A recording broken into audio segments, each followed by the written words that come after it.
Հարգելի գործընկերներ, իմ աջ ձեռքում կառավարության ծրագրի կատարողականի զեկույցն է։ Իմ ձախ ձեռքում ընդդիմության ծրագիրն է, որի կատարողականի մասին մենք չենք խոսում։ Եվ ես պատրաստ եմ դրա մասին խոսել այն պահից սկսած, երբ որ պարոն Բագրատյանը կզբաղեցնի իր տեղը եւ կդադարի ինձ խանգարել։ Իմ ձեռքում Դաշնակցության տխրահռչակ 004 շրջաբերականն է եւ ձեզ հիմա ես կհիմնավորեմ փաստերով, թե ինչպես է Դաշնակցության ծրագիրը, որը պատերազմի եռագլուխ կուսակցության ծրագիրն է, 2023 թվականին բերել Լեռնային Ղարաբաղի հայաթափման, ինչպես է այս ծրագիրը ենթադրել Հայաստանի անկախության վերացում եւ ինչպես է այս ծրագրից բխում այն ամենը, ինչ իրենք անում են հիմա։ Կարդում եմ 004 շրջաբերականից։ Անհրաժեշտ է կենտրոնացնել ազգային ողջ ներուժը, որպեսզի Արցախը չդառնա այն գինը, որի հաշվին Ադրբեջանը կարող է ինտեգրվել Ռուսաստանի նախաձեռնելիք հավանական նոր միությանը։ Այդ նպատակով անհրաժեշտ է Արցախում, Հայաստանում եւ Սփյուռքում սկսել նոր պայքար։ Կհիշեք այն հայրենիքի փրկության պայքար, չգիտեմ, սրբազան շարժում, ինչ ասես դες վեհ անուններով պայքարները, սրա մասն էր։ Նկատի ունենալ նաեւ որ Ռուսաստանը կարող է Արցախն իր ենթակայությանը ուղղակիորեն ենթարկելու սցենար մշակել եւ գործադրել այն։ Աշխատանք տանել, որպեսզի հավանական միության ձևավորման դեպքում Արցախի ու Հայաստանի ճակատագրերը լուծվեն որպես մեկ ամբողջություն։ Այսինքն, եթե որոշվի Արցախը ենթարկեցնել այլ պետության, որ ձեռի հետ Հայաստանն էլ ենթարկվի այդ պետությանը։ Բացի դրանից, ինչ է ասում նույն շրջաբերականը։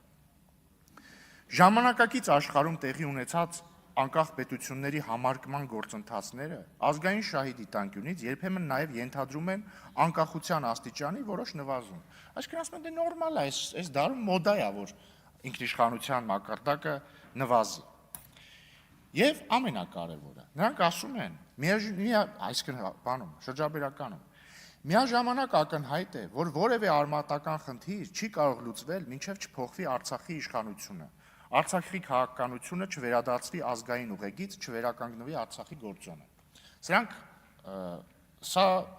հատված է 2022 թվականին ընդունված շրջաբերականից։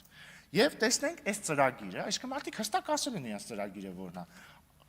Ղարաբաղում փոխել իշխանությունը, այնպես անել, որպեսզի եթե երաշխավորը որոշի Ղարաբաղը ուղիղ ենթարկեցնել իրեն, նաև Հայաստանը ուղիղ ենթարկեցնի իրեն։ Որովհետև ժամանակակից աշխարհում ինքնիշխանությունը չափազանց մեծ ճոխություն է մեզ նման ժողովրդի համար։ Եվ տեսնենք իրենք ինչպես իրագործեցին իրենց ծրագիրը։ Ինչպես նշվում է, առաջին քայլը Ղարաբաղում իշխանությունը փոխելն էր։ Եվ նրանք դա արեցին։ 2023 թվականի որ ամիսն էր, օգոստոս, օգոստոսի վերջն էր։ Նրանք ստիպեցին, որպեսզի Արայիկ Հարությունյանը հրաժարական տա։ Նրանք իրենց թիմակիցները Ղարաբաղում Հայեղափոխական դաշնակցությունը, Քոչարյանական ուժերը, Սերժ Սարգսյանական ուժերը այստեղ զուգահեռ հանրահավաքների քաջալերման ներքո, ես այսօրվա պես հիշում եմ, Սերժ Սարգսյանը, Ռոբերտ Քոչարյանը կանգնած էին մեզ համար Ազատության հրապարակում, իրենց համար Թատերական հրապարակում, ասում են շատ ուրախ ենք, որ Ղարաբաղում իշխանություն փոխվեց, հուսով ենք նույնը կլինի նաև Հայաստանում։ Եվ ինչ եղավ դրանից հետո, արդյոք Ղարաբաղը ենթարկեցվեց երաշխավորին եւ Հայաստանն էլ հետը, ոչ։ Դրանից 10 օր հետո իրենց դրածոն այնտեղ ստորագրեց Լեռնային Ղարաբաղի լուծարման փաստաթուղթը։ Սա է տեղի ունեցել, սա է բխել ընդդիմության ծրագրից։ Ընդդիմությունը ծրագրում էր մի բան, ստացել ենք Ղարաբաղի հայաթափում, լիակատար։ Բայց նրանք այնքան զուրկ են ինքնարեֆլեքսիայի հնարավորությունից, որ իրանք չեն փոխել իրենց ծրագրերը։ Հիմա իրանք ուզում են նույնը անել Հայաստանում։ Նրանք ուզում են Հայաստանում փոխել իշխանությունը եւ Հայաստանը լուծարել, որովհետեւ ինչպես կրկին ես պետքա ցիտեմ, ասում է 004 շրջաբերականում ժամանակակից աշխարհում տեղի ունեցած անկախ պետությունների համարկման գործընթացները ազգային շահի դիտանկյունից երբեմն նաև ենթադրում են անկախության աստիճանի որոշ նվազում։ Ես չգիտեմ ով ասա գրել, բայց մենք քաղաքականապես կտրելու ենք այս գրողի ձեռքը, որ ինքը sense հիմար մտքեր էլ չկարողանա գրել։ Իսկ ո՞նց ենք կտրելու։ Մենք պիտի թույլ չտանք, որպեսզի պատերազմի եռագլուխ կուսակցությունը, եւ պարոն Մինասյանին շնորհակալ եմ, այստեղ մարդը անկեղծ, իրական ես պետքա խոստովանեմ եւ ես ընդհանրապես չեմ երեսպաշտություն չեմ անում, անկեղծ եմ ասում։ Արծվիկ Մինասյանը իմ սիրած դաշնակցականն է բոլոր ժամանակների։ Որովհետև մարդը ազնիվ է, մարդը ստեղից եկավ, ասեց Ժորժ ջան, մենք բոլորս իրար հետ ենք։ Սամվել Կարապետյանն էլ, Քոչարյանն էլ, Սերժ Սարգսյանն էլ։ Մարդը ազնիվ է, որովհետև ինքը ուրիշ ոնց որում միակ ազնիվ մարդն է, որովհետև ինքը չի կարող ասել իրար հետ չենք, որովհետև ինքը Սերժ Սարգսյանի նախագահության օրոք նախարար աշխատել։ Այդ նույն ընթացքում Սամվել Կարապետյանի հարազատ եղբայրը ստեղ նստած էր որպես ՀՀԿ խմբակցության պատգամավոր, դրանից առաջ էլ Սերժ Սարգսյանի աշխատակազմի ղեկավար, Քոչարյանի խմբակցության անդամ է, էլ ինչ խնդիր կա ասեմ։ Հիմա ես ուզում եմ անդրադառնալ նրան, թե ինչ են ուզում անեն հիմա մեր ընդդիմադիր գործընկերները։ Տեսեք, պարոն Խաչատրյանը, Արթուր Խաչատրյանը ինչ հետաքրքիր ելույթ ունեցավ։ Եկավ սկզբից պնդեց, որ իրենց ընտրվելու դեպքում պատերազմ չի լինելու, հետո դրանից մեկ բառ հետո հիմնավորեց, թե ինչու է իրենց ընտրվելուց հետո պատերազմ լինելու։ Որտեղ պարոն Խաչատրյանը, անդրադառնալով նախած ստորագրված խաղաղության պայմանագրին, ասեց դե հաստատված ոչ մի թուղթ չկա։ Ինչով ապացուցեց։ Դուք ասացիք դե հաստատված վերջնական ոչ մի թուղթ չկա։ Ինչով դուք ապացուցեցիք մեր պնդումն առայն, որ դուք, եթե գաք իշխանության, դուք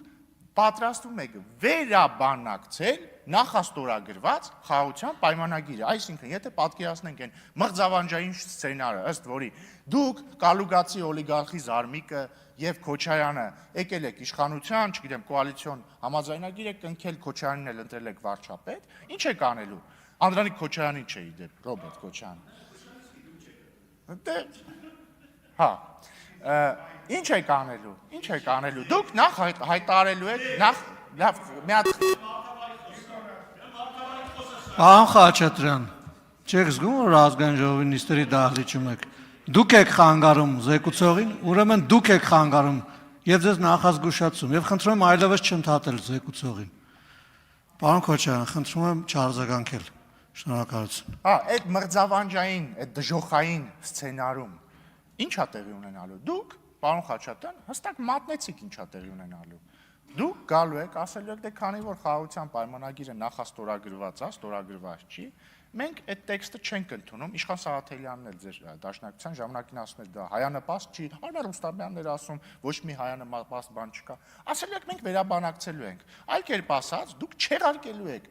Վաշինգտոնյան խաղաղության հռչակագիրը, որտեղ այդ հռչակագրի կոնտեքստը ինչից էր։ Հիշեցնեմ էլի, Վաշինգտոնում ստորագրվել է խաղաղության հռչակագիր,